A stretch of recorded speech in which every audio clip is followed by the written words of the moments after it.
नमस्कार दोस्तों, सांकला कंस्ट्रक्शन में आपका स्वागत है। दोस्तों, आज मैं बात करूंगा बिल्डिंग मटेरियल बिजनेस के बारे में। दोस्तों, बहुत बड़ी दुकान है, 4400 स्क्वायर फीट की ये दुकान है और आप लोकेशन देख ही रहे हो कि लोकेशन कैसी जगह है। एकदम मेन रोड पे है, रोड बनने वाला है, कॉलोनी उधर कटने वाली है कॉलोनियाँ, ताकि कंस्ट्रक्शन का बिजनेस ग्रो कर सके। तो दोस्तों, ये जो दुकान है ये 40 बाई 110 की, यानी कि 40 फीट चौड़ी और 110 फीट लंबी दुकान है। तो तकरीबन ये हुई है 4400 स्क्वायर फीट की दुकान। तो इसमें दोस्तों बिल्डिंग मटेरियल के अंदर आप देख रहे होंगे, दुकान का मॉडल समझिएगा। इसमें तल घर में भी सामान रखने को है, ग्राउंड फ्लोर पे भी है और इन्होंने फर्स्ट फ्लोर भी बनाया हुआ है, जहाँ पर जो भी कस्टमर आए उसको पूरा सामान दिख सके। जो जो डिस्प्ले किया गया है वो सब दिख सके। ये जो दिख रहा है आपको एक काउंटर है, बैठने की जगह है। यहाँ पर इनने लैपटॉप रखे हुए हैं ताकि आप ये इनका हिसाब कर सके। इसके अलावा इन्होंने रैक से लगाए हुए हैं। तो दोस्तों, इस बिल्डिंग मटेरियल की दुकान में मैं आपको A to Z जानकारी दूंगा कि कैसे आपको एजेंसियाँ लेनी है, कितना क्या प्रॉफिट होगा आपको और कितना खर्चा आएगा पूरे बिल्डिंग मटेरियल को बिजनेस को शुरू करने में, और क्या एक्सपीरियंस की ज़रूरत पड़ती है या नहीं पड़ती है, और कितना इन्वेस्टमेंट कितना प्रॉफिट होगा। इस सारी चीज़ों के बारे में आपको मैं इसमें बताऊंगा। तो दोस्तों चलो मैं शुरू करता हूँ। दोस्तों, आपने लोकेशन शुरुआत में देखी होगी वीडियो के कि लोकेशन बिल्कुल मेन जगह पर है, ठीक है। तो आपको भी अगर आप बिज़नेस खोलना चाह रहे हो तो मैं ये नहीं बोलना चाहता कि आपको इतनी बड़ी दुकान खोलनी पड़ेगी, लेकिन आप इस दुकान के माध्यम से मॉडल समझ सकते हो कि आपको दुकान के अंतर्गत क्या क्या रखना है, बिल्डिंग मटेरियल दुकान में क्या क्या रखना है। आप छोटे स्तर से शुरुआत करोगे भले आप, मैं तो ये मानता हूँ कि 10 बाई 10 की दुकान में भी बिल्डिंग मटेरियल की बिजनेस शुरू हो सकता है, क्योंकि आप दुकान खोलकर कस्टमर को माल कहीं पर भी हो आप उसकी साइट पे सप्लाई कर सकते हो, अगर आपके पास साधन है। और नहीं भी है तो आप किसी बड़े डीलर के थ्रू उसको फ़ोन लगा के उससे संपर्क बनाकर भी कर सकते हो। लेकिन इनका खुद का ही है, इन्होंने खुद का करा, बहुत बड़ी पार्टी थी। इन्होंने अपना काम बिल्डिंग मटेरियल के माध्यम से बिजनेस शुरू करा और एक आज अच्छी लेवल पर है, और धीरे धीरे इनकी जो दुकान है वो ग्रोथ कर रही है दोस्तों, ठीक है। तो सबसे पहले मैं बात करूंगा, इसमें आप देख रहे होंगे रैक्स लगे हुए हैं। इनके पास सारा आइटम है एक बिल्डिंग मटेरियल के अंतर्गत, जो जो भी सामान रखना चाहिए। जैसे कि आप देख रहे होंगे इसमें सैनिटरी का आइटम है, पेंट पुट्टी प्राइमर और कलर, सरिया सीमेंट रेती गिट्टी सारा सामान रखते हैं दोस्तों ये, ठीक है। तो दोस्तों, अगर मैं सबसे पहले मैं बात करूं बिल्डिंग मटेरियल बिजनेस शुरू करने से पहले, तो आपको अनुभव होना बहुत ज़रूरी है दोस्तों। अगर नहीं भी है तो आप धीरे धीरे सीख जाओगे, कोई दिक्कत नहीं। आप धीरे धीरे आपको सीखना पड़ेगा। या फिर आप कहीं काम कर रहे हैं अपने इस बिज़नेस में, किसी की दुकान के अंतर्गत काम करा है, तो आपके लिए बहुत ही बढ़िया रहेगा, क्योंकि आपको उस फील्ड का पूरा नॉलेज रहेगा। तो अगर एक्सपीरियंस हो तो बहुत ही अच्छी बात है, और अगर नहीं भी है तो अगर आपने दुकान खोल रखी है, खोलने की सोच रहे हो, तो आपको धीरे धीरे अनुभव हो जाएगा। दोस्तों, बात तो हो गई अनुभव की, एक्सपीरियंस की। दोस्तों, ये जो आप वीडियो देख रहे हो वो नॉन स्टॉप वीडियो है, यानी कि पूरी दुकान का मैं आपको व्यू दिखा रहा हूँ कि दुकान किस प्रकार की है, इन्होंने कितना बड़ा इन्वेस्टमेंट किया। तो दोस्तों, अब मैंने एक्सपीरियंस की बात कर ली, अब मैं बताता हूँ कि दूसरी चीज़ जो है वो स्कोप। बिल्डिंग मटेरियल बिजनेस में स्कोप बहुत है दोस्तों, क्योंकि हर व्यक्ति उसके जीवन में एक मकान ज़रूर बनाता है, और एक मकान बनाने के बावजूद बहुत सारे वर्क चलते हैं, जैसे रोड वर्क हो गया, या फिर भवन निर्माण हो गया, या कुछ भी गवर्नमेंट का नाली का वर्क निकला। तो कंस्ट्रक्शन की लाइन में बहुत सारे ऐसे वर्क चलते रहते हैं, गवर्नमेंट के भी प्रोजेक्ट आते रहते हैं, जिसमें सीमेंट सरिया और रेती गिट्टी ईंट की रिक्वायरमेंट रहती है। तो दोस्तों, आप भी सरपंच सचिव से मुलाकात करके, उनसे संपर्क करके, अपने संबंध बना के आपका उनको माल सप्लाई कर सकते हो। क्योंकि अगर रोड का काम निकला, पंचायत में कोई काम आया, तो आप सरपंच से संपर्क करके उनसे मिल करके मीटिंग करके अपना दुकान से माल उनको सप्लाई कर सकते हो। और अगर मकान वगैरह का काम हो तो आप ठेकेदार से, कॉन्ट्रैक्टर से संपर्क करके उनको माल दे सकते हो। उनसे संबंध आपको अच्छे बनाने पड़ेंगे।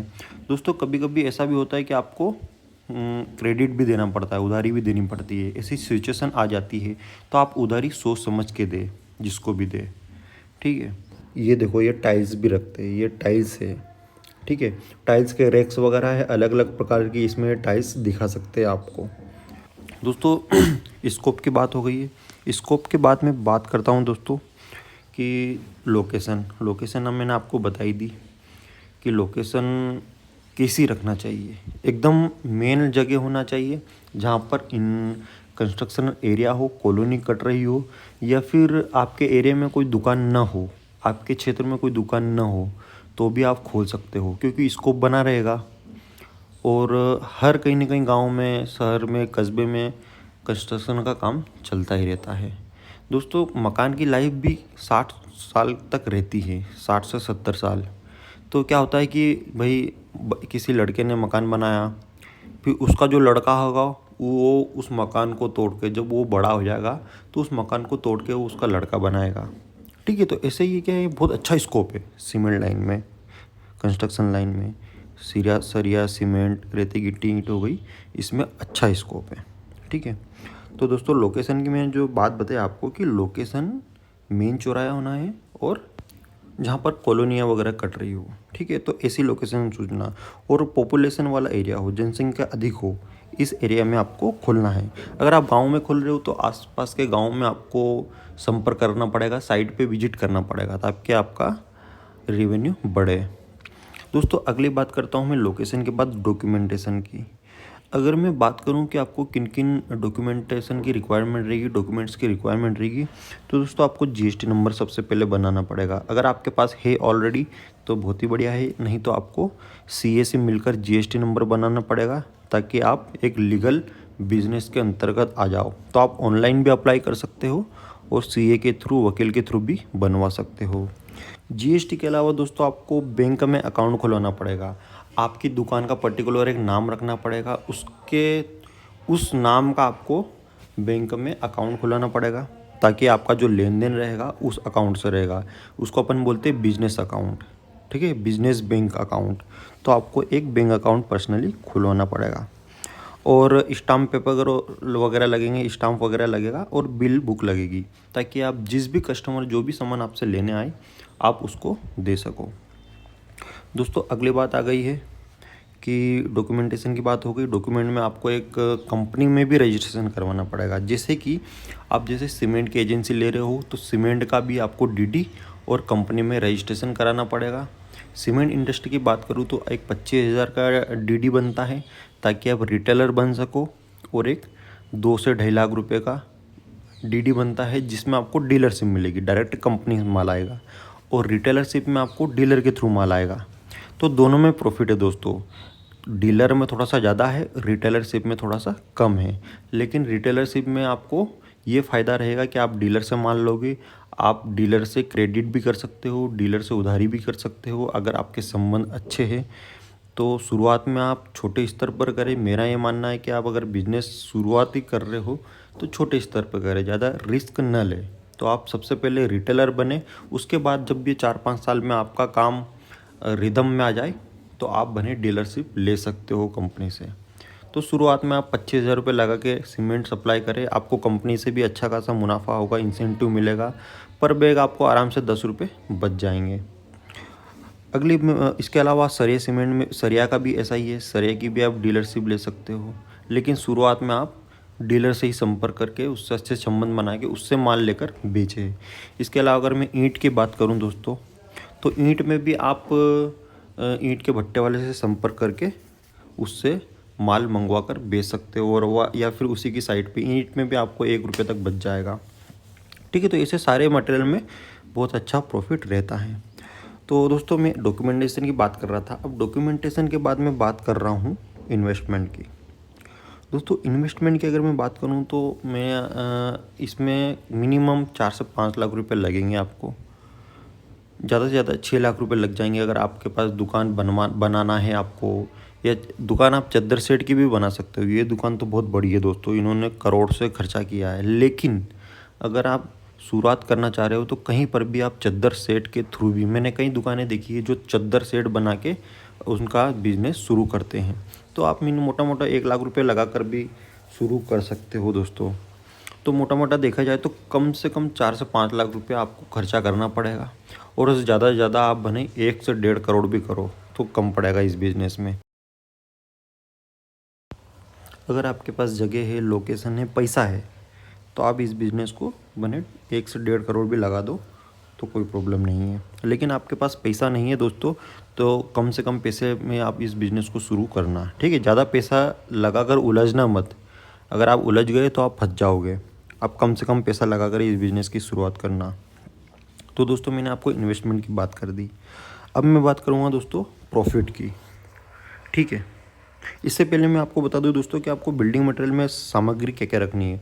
तो आपने इस वीडियो में देखा ही होगा कि मैंने आपको बहुत सारी सामग्री बताई, जैसे सरिया हो गया, सीमेंट हो गया, टैंक वगैरह हो गया, और जो पानी की टंकियाँ हो गई वो हो गया, और स्टाइल्स वगैरह रख सकते हो, सैनिटरी का सारा आइटम रख सकते हो, नल वगैरह और बेसिन वगैरह, ये सारी चीज़ें आप रख सकते हो।